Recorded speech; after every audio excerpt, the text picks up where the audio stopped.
In this video, let's use the healing brush tool to remove objects. Remove objects, type 2.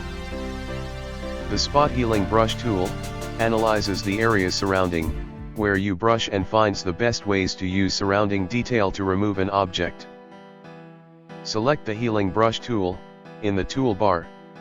With the tool selected, tap the right square bracket key several times to enlarge the brush pointer, or the left square bracket key to make the brush pointer smaller.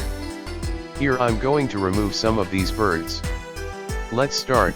Simply brush over the area you want to remove. There is no need to sample new detail with the spot healing brush tool. Yeah, perfect. And in this photo you may see some mistakes in water drops. I made this only for tutorial, so you use this tool smaller for the best results.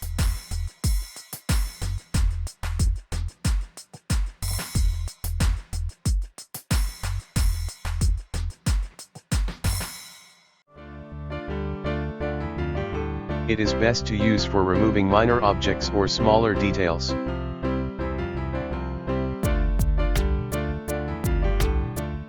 This tool may include some unwanted surrounding detail.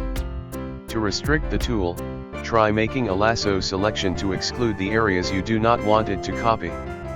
Yeah, let's see the results.